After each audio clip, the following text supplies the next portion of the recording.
Welcome to the Nonfiction Writers, podcasting in a great way. I'm Ryan Aber, joined by Jason Kersey, and today a special guest joining us in studio, Kyle Frederickson. Kyle, how you doing today? I'm doing well, you guys. It's about time you dragged me in here. You know, you guys have been outshining the OSU beat on your podcast game, clearly. But next season, I promise, me and John Helsley or whoever wants to chat Cowboy sports, they'll be in here with me, all right? I promise. You've got big shoes to fill because our last guest was your man AC Slater, and he brought it. So He did. He did. You know, it's funny with him. I remember some of the very first podcasts and things he did. He used to get super nervous and breathe really heavily. So he has many times of practice since then. And yeah, you're right. I mean, he's kind of the king of podcasting here at News OK. I mean, I know him and Darnell have been doing it a while. So hopefully I can fill in with his shoes at least moderately on my first try here. Well, I also called Slater the king of vines because he had vines posted all day, every day, it seems like, and not only on Thunder, but everything else. Every time something happens with OU, OSU, or period, he's got vines, but you're not far behind him in that. I'm trying. Well, I tell you what, though, man, before I kind of got on my Vine game, it was pretty annoying watching any kind of sporting event with him because it was like, oh, well, that's Vineable. You know, pause, 5 minutes. Oh, I messed that one up. But no, it's a cool thing, man. People love video. They, the short attention span, 6 seconds, I think is perfect for people to just scroll with their thumbs and move on. But yeah, it's been fun to integrate a lot of that stuff. All right, so there's this game going on this weekend in Norman. Bedlam, 2:30, which is a time that we're not familiar with on the OU beat much, especially at home. But an interesting matchup here for a number of reasons, none of which involve championships of any kind or anything more than bragging rights outside of some individual storylines. But what's the thing that a lot of OU fans probably don't know about Oklahoma State that they should know going into this game? Oh, gosh, that's a good question. Especially with the amount of access we get to. I mean, I wish I knew a little bit more about the team at times, but to be completely honest with you.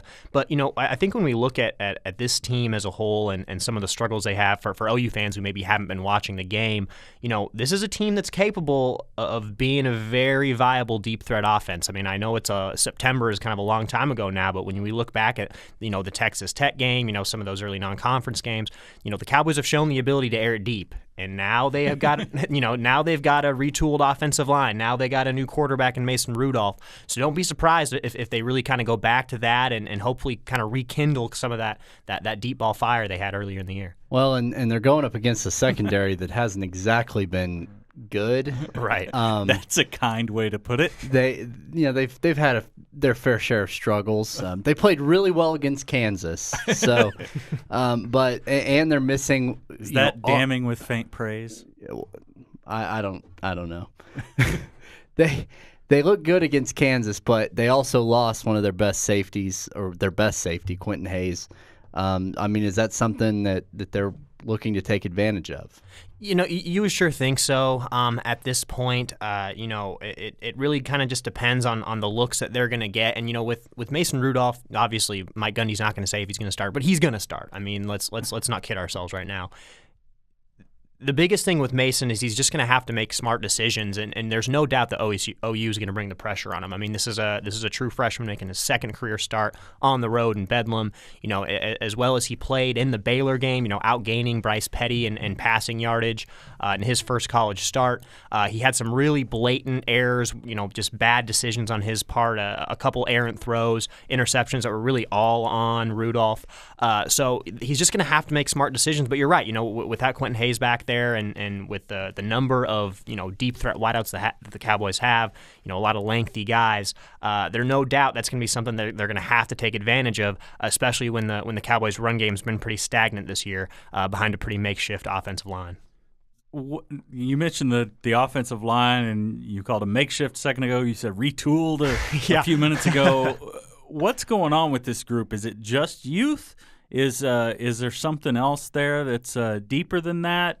And do they have any thought of ability to stop guys like Eric Stryker coming off on Saturday? Yeah, it's a good question, and yeah, I don't know how many different adjectives I've used to describe this line throughout the year, and most of it is just youth. It's young guys who, the senior leadership they have on this line comes from a couple of JUCO guys, and then Daniel Koenig, who was their one, multi-year starter. Well, he gets hurt against Baylor, and he's questionable for this OU game. So they've moved a few guys around. They've taken Zach Veach, who was brought in as a tight end, kind of moved him back to tight end, taken him out of the guard spot, and that's kind of been, I think, an improvement for them. He's not big enough to play that position, and he plays well as kind of that extra guy on the outside. He's still a great blocker, but these are just young guys who are kind of, I think, at this point missing Joe Wickline's leadership. You got a whole new coach, new system, a new way of motivation, and it's just something that takes time. I think of any position across the board, those guys going from high school to college, offensive line's got to be the biggest transition because they got to put on so much weight, and they're just facing beasts that they're just not going to be facing, at the high school ranks. First of all, Zach Veach is a blast from the past for me. I covered him when he was in high school. Okay, right. So that's I haven't thought about that name in a long time. So it's good to hear that he's playing and doing well, though, because he's a really good kid. I really liked interacting with him when he's at Broken Arrow. But it's interesting. You talk about the offensive line and the makeshift and all the problems they've had. Offensive line was always the thing that Oklahoma State did well, right, with Joe Wickline. And my question is, I've wondered, the fact that there was such a drop off this year, is that a matter of Wickline not recruiting well? Would they have been bad with Wickline this year, or was Wickline such a good coach that it didn't matter who he recruited? A little mixture of everything. I know that's kind of maybe a cop-out answer to that question, but you're right. Year in and year out, Wickline wasn't getting these 4 or 5 star guys to create these units that were often leading the Big 12, a source of strength for this team. But there were some recruiting misses. I mean, there's some guys from those 2010, 2011 recruiting classes, some 3-star guys who've really never even seen the field, even when Wickline was here. And that's a big concern, and it kind of maybe points to some of the issues that Wickline had with the coaching staff, maybe some of the reasons that he left. I'm not sure that he was a guy who went to Texas on the best of terms with the rest of the staff. So I don't think exactly. So. He's being sued. So that's an understatement. So clearly there were some other issues at hand, and I think that probably did have an impact on recruiting because right now, OSU's got 2 or 3 JUCO offensive linemen who are already verbally committed. That they're kind of looking for that instant veteran leadership by bringing in some of those older guys, but that's a big risk because a lot of times those guys don't pan out. Definitely, and a name that we had heard just an absolute ton about before the season was Tyreek Hill, world-class speed. That's not overstating it, but it seems like we haven't heard as much about him the last little chunk of the season. What's going on with him and how they use him? Yeah, it's interesting, you guys, and it's one of those topics. I'm sure there's some topics in the OU media sessions that kind of get people a little emotional, kind of get them to, hey, don't be talking about my player like that. I asked Mike Yurcich, is this a guy that you wanted to have a position for? Was this going to be a guy who was going to be a jack of all trades, or did you want to specialize him? Is this a guy that you wanted to put at one spot? And it's almost, saying that, it's saying, well, hey, you shouldn't make him a jack of all trades. You got to use him better. Well, I mean, you look at his stats on offense, the Cowboys have to use him better. I mean, he hasn't really been that instant impact on offense to where he's dominated games at either running back or wide receiver because they kind of just use him sparingly at both. They still want to use him in the return game. He had the back-to-back games with the kick return touchdown. But since, he really hasn't had many big runs at all. He's had a few big chunk yardage plays on offense at a running back and wide receiver, but he just hasn't been that consistent threat, and he hasn't really been a difference maker on this team. And he's a guy with world-class speed. It's kind of crazy to this point that we're not talking more about him and that he's not more of a storyline in entering this week. It's something to keep your eye on, but by no means is Tyreek Hill going to make the difference in this game based on what we've seen out of the past few weeks. Is that, though, the result of sometimes these skill guys are so good, but when they don't have a quarterback, it just kills them? Is it the result of just very below average quarterback play? Yeah, it's a result of everyone, really. If you inserted Tyreek Hill into a Brandon Weeden offense, back in 2011, my goodness, the things that they could do with him. But they wouldn't have lost to Iowa State, I'll tell you that. Yeah, they probably wouldn't. So, I think about it from that standpoint, his struggles, they can't all be put on Tyreek. He's kind of it's been a product of the situation he's been put into with the offensive line, with the switching quarterbacks. The playbook has been so vanilla this year. I think going in we expected them to really find creative ways to get Tyreek Hill the ball. Other than a couple really deep passing plays and a bunch of pitches on reverses, that's really the most unique ways we've seen him be used. It's a combination. It goes back to quarterbacks, goes to playbook. But really everything that's happened to the Cowboys this year kind of points back to that offensive line because they haven't been able to establish a run game. And when you can't do that, you really can't do much of anything. Yeah, absolutely, especially in the Big 12 and going against the defenses that you're going to be facing week in and week out when you're talking about the top half of the league, which Oklahoma State's schedule didn't really do him much favors this year. No. Made him feel really good for the first part of the season, and then everything really has fallen apart since then. Yeah, and it kind of adds into this idea that Mike Gundy's really been a victim of his own success to this point. You have those winning seasons, all those 9, then 10, then 11, 12 wins.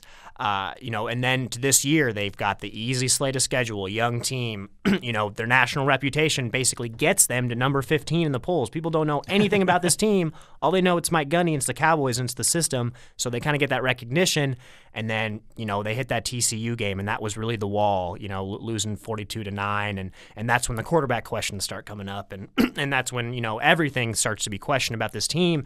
And then coincidentally enough, I think that was the point where Mike Gundy's demeanor, just in press conferences and everything that he's dealt with the media, definitely took a turn for the south.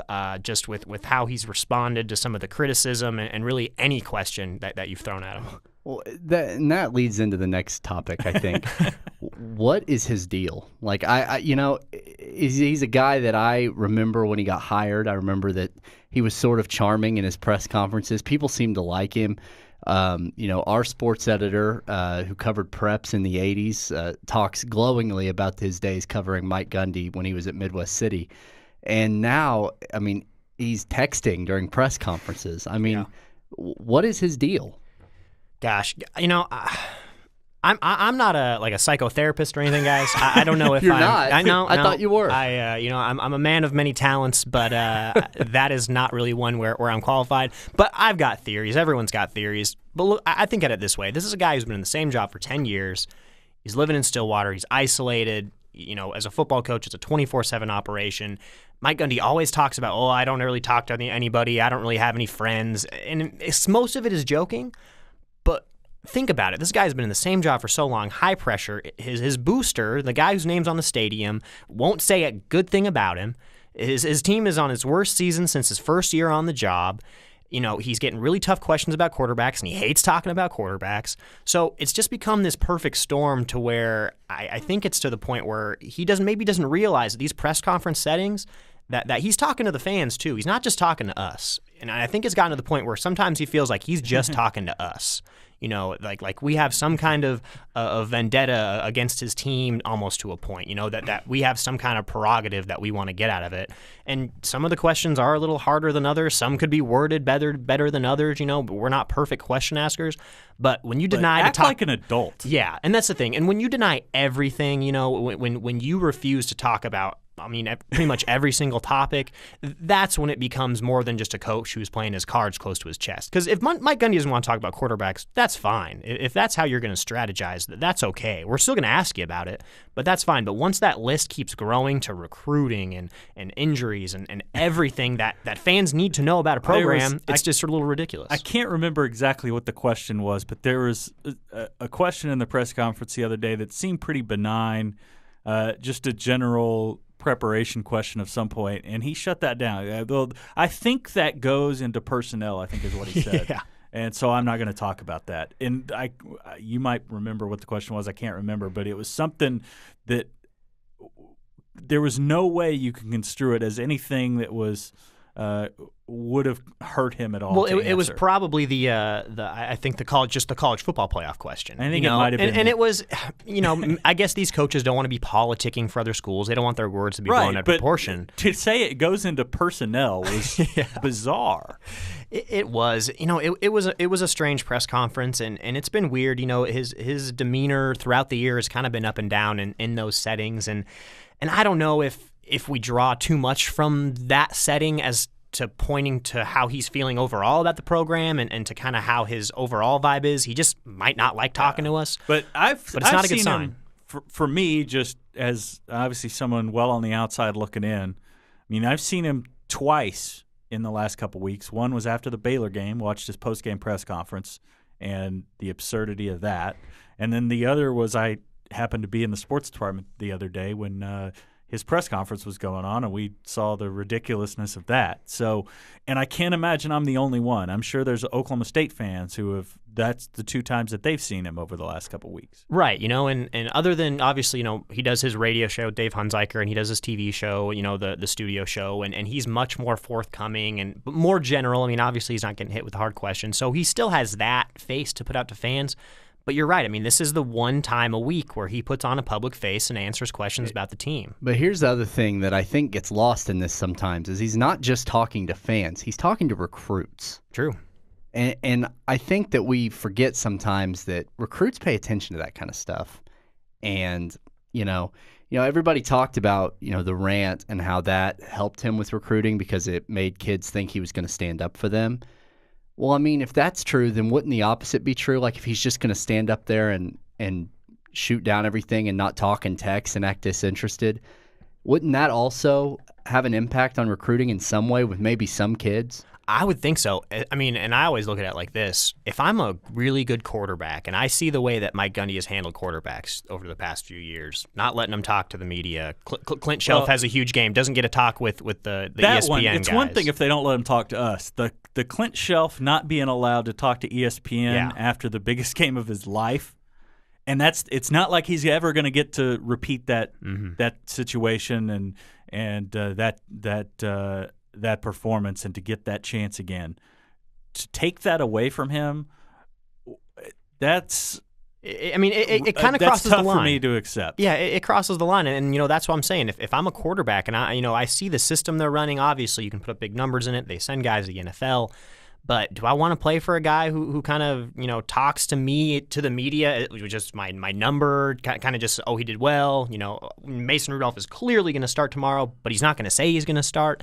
It's just, I don't know. I don't know if that factors into a recruit's mind, but, their relationship outside of how the media interacts with Gundy is probably a whole lot different than what we get. But it rubs you the wrong way a little bit at times. And like Jason said, it can't help when they're trying to bring guys in based on maybe the personality of a coach. And Clint Shelf is a guy who was as good a teammate, as good a Cowboy as you could ever have wanted. I mean, he was third string, before his junior year and wound up working his, because of injuries, getting to play and doing really well. The way that they treated him at the beginning of last season, letting him start and then just yanking him. Yeah. And then he gets the job back and goes on to almost win the Big 12. If you're going to treat a guy like that way, I don't know. And then to me, pulling Mason Rudolph's red shirt, I understand why they did it. I understand you want to win, and he clearly makes a difference in the offense. But, I mean, pulling his red shirt so that he can go be a sacrificial lamb to Baylor and Oklahoma and taking away a year of eligibility for him, essentially. I mean, I can't see that looking good for not just players but high school coaches who are pitching their kids to these schools or influencing their decisions. Right. And I had a question for you guys. Let's switch the scenarios here. Let's say the same thing was happening at OU and there was a freshman who was 2 games away from his redshirt season, and the starter who had struggled has been out. Would OU fans be in an uproar, a lot like OSU fans were, about just play the walk-on? This season's done. What are you doing? It seems like the fan bases could be a little different. I think they could, because we could have had that situation 2 weeks ago for the KU game because Cody Thomas was a starter. Blake Bell, who is the emergency backup, was hurt and wasn't playing. Trevor Knight's obviously out. Baker Mayfield is ineligible. So if something would have happened to Cody Thomas 2 weeks ago, they would have had to they wouldn't have had a choice. They would have had to go to Justice Hansen. There is no walk-on that they could put in. Okay. But at the same time, OU is still trying to win 10 games again. They're still trying to fight for, bowl positioning. With OSU, it seemed different because I know you never want to just throw in the towel, but they were not going to win that game in Waco, and so to me it seemed like just play the walk-on and let him hand off and just get out of there. But at the same time, I know no coach ever wants to do that. Yeah, and I know, and also my thing with that also is with their offensive line, what it's been, obviously you don't want you would prefer not to have your freshman thrown in there to the fire like that. But also it's not like you're going to be able to run the ball against a team with Sean Oatman on the other side very much. So it's difficult for me to say, well, he should do this, he shouldn't do that. But the way he handled it publicly does raise some concern, especially when there's what was the center that was a similar situation, and he was really open about that. Yeah. Mike Gundy was, and he even talked about it a little bit in the press conference. But Brad Lundblade, a walk-on freshman center, turned down some offers from some smaller schools to come to OSU. They pulled his red shirt in week 7, and Gundy was open, talking about, it's a parent's decision. It's everything that goes into it. You got to look at his future. You got to look at how he fits in the rotation. But you ask him about quarterbacks, and it's something that he clearly does not want to talk about. So, interesting juxtaposition there for sure. I am interested to know, Kyle, your first year covering this beat, at least on – I know you covered them some at the student paper. Right. First year covering this beat full-time the way you have, you've had an interesting year between all this Gundy stuff, the quarterback stuff. You broke the story about Larry Metsecki, which everybody remembers. But now they're not even going to be bowl eligible probably. I mean, this has been a weird season. Just talk about what this has been like for you, especially someone getting used to the first year covering a beat like this. Yeah, it's been wild. I mean, just a roller coaster. Because like you said, I covered this team, covered, I say that in air quotes, with the Ocali, just because obviously it's not the level that the Oklahoman has with the tools we have and everything that goes into it. And just the time you have to put in. The timing, right. Being it's my full-time job. Going into the year, it was like, well, it's awesome to have this job. Not a great OSU team, but it should be fun. Great storylines. And then they go and they're 6 points away from beating Florida State, and all of a sudden you're thinking, okay, I'm covering a contender now. Mm-hmm. And then about 5 weeks later, I realized I wasn't covering a contender. And like you said, all the crazy storylines with Metsecki and the quarterbacks and Joe Wickline and lawsuits. It's been wild. But honestly, I'd almost rather cover a team like this that has a lot of interesting things to write about than just kind of a humdrum, team that'll win 8-9 games and go to a bowl and nothing exciting happens. At least there's some drama to cover here, although some days it feels like I'm covering a soap opera more so than actually a football team. Well, yeah, we had some of that this summer. We had right. Joe Mixon, Dorial Green Beckham, Frank Shannon. Stadium issues. On and on and on. So, yeah, no, but and it's good that you've got the attitude you've got, because it would be real easy, I think, to sink into, well, all this stuff's going on. It's my first year, and the coach won't talk. Right, yeah. It'd be real easy to get frustrated. Yeah, and I mean, in a perfect world, I'd love to go sit and watch film with Mike Gundy and, go have dinner with him and, ask him about his kids playing baseball and have that kind of relationship and that kind of access. Yeah. But clearly, for me to hop on this beat for the first time and then by the end of the year have Mike Gundy not answer any of my questions, it's strange. It's probably not the most ideal situation, but I could not get a Mike Gundy quote over the next 2 years doing this job. I could still do my job, mm-hmm. And that's the thing that I got to remember. And for everyone, I think the media gets a lot of flack for complaining about this kind of stuff. It's more of just talking points. Like I just said, if Mike Gundy doesn't want to talk to me, he doesn't have to. I can still do my job without it. I'd love to talk with him. But, I mean, you just got to play the cards you're dealt. Yeah. All right, let's start with the easy question as we transition toward the ending part of this. Predictions for Saturday. What do you think is going to happen? Gosh, I think it's all going to come down to what happens in the first quarter. This has been an OSU team that has gotten in some deep holes, and they don't have the tools to fight out of them. if OSU can hang with OU and if they're only down by maybe a touchdown at halftime, I really think they can make a game of this, especially with some of the momentum. They rolled off Baylor. They got Mason Rudolph down there. If he can exploit some of the secondary concerns like we talked about earlier, I think it could be a very close game. But like it's happened in the past few weeks, OSU gets down a couple touchdowns. I just don't think there's any way they can get out of it. What about you, Jason? Yeah, I'm picking I think my score in the paper today is 56-10 OU. I don't see how OSU is going to be able to really hang with OU. Like you said, I think especially if things get going early.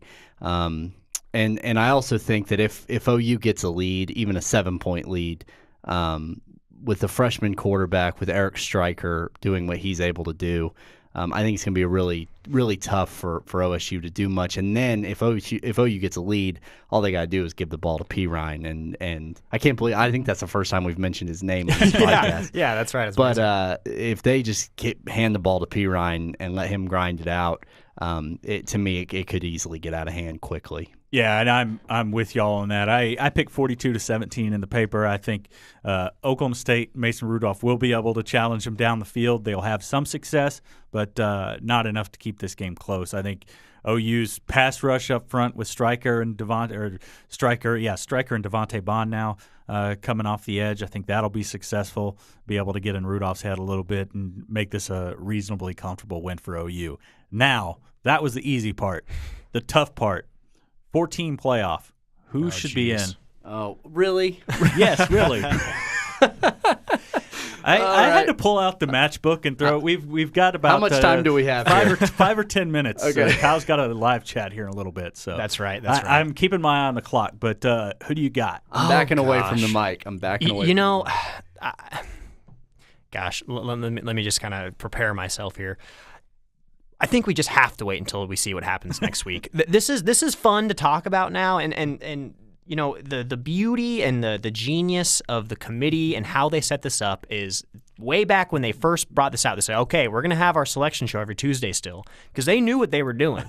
Because every Tuesday, guys like us and every Joe Schmo at every coffee shop and every office was going to sit down and yell at each other about who was going to be in these top 4 spots, and it drums up the excitement and makes these games more fun. So with that in mind, though, I think that it's right to have TCU ahead of Baylor, and I know the guy in the green shirt next to me is going to say no, but the whole point of this college playoff was to base it off more than just wins and losses and more than just head-to-head. It has to be everything. It has to be, okay, what are the 4 best teams, and let's see what they do against each other.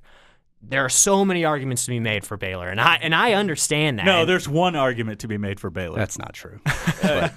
And I will say, it is not the weakest argument of the bunch. But here's my thing, my full take here. I think Florida State's going to lose on Saturday, guys. I really think that they're going to lose, and I think that's going to make enough shakeups, and I think we're going to have 2 Big 12 teams. I really think it's going to happen. Do you think Florida State and Ohio State both lose, and then it's easy? Baylor, I think it's going to be an easy choice. I think that both those teams are going to go in there. I think this is the game where all eyes are going to be on Florida State. They've barely beat a bunch of teams. Now they face a Georgia Tech squad. That isn't a joke. That is going to be one of the better teams that they've played all year.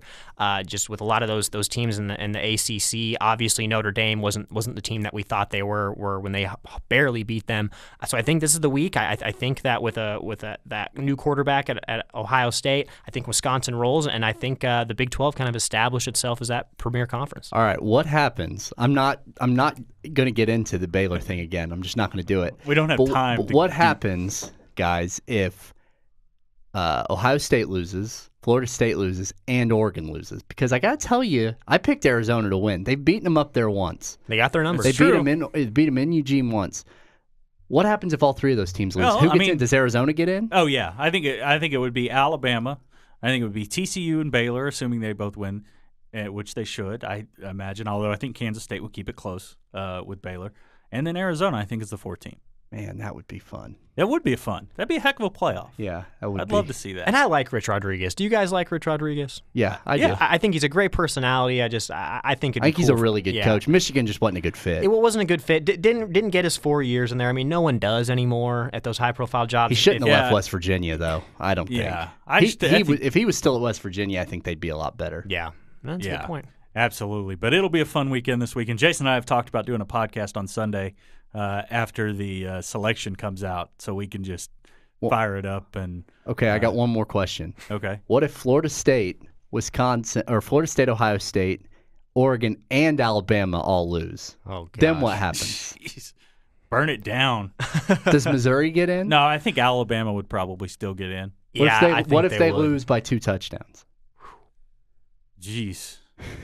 That would be This tough. is fun. This is I fun. mean, the 3 would be easy. I mean, You'd put TCU, Baylor, and Arizona, and then who? well, how bad does Florida State lose? Does Georgia Tech move into the discussion?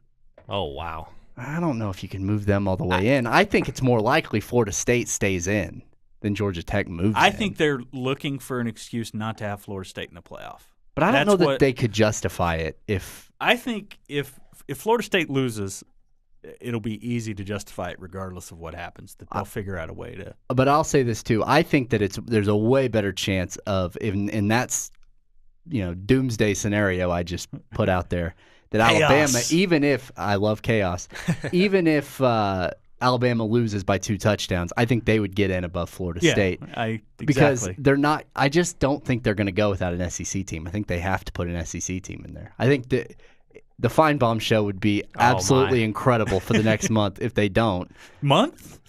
It would for the next decade, 8 months. Until the next playoff year happens. Yeah. It would be phenomenal. Your girl Phyllis would not be happy. She'd be fired up about it. All of the cast of characters. We need to have Phyllis on this podcast someday. I don't care whether OU plays Alabama or not. She's the best. Do it this summer. Have her on. She's the best. Give her a call. Phyllis is great. We enjoy interacting with her. Jason's actually spoken with her, so we'll have to do that. We need the list of podcast visitors needs to include her. We've got Josh McQuistion also on the waiting list too. Maybe we can have him on next week to back up my position. Oh, my God. Okay. On that note, that's all the time we have for today. But again, Saturday, 2:30 p.m. in Norman, Oklahoma, at Oklahoma State play. You can check out all of our coverage every day at newsok.com and every morning in the Oklahoman for the best OU and OSU coverage anywhere.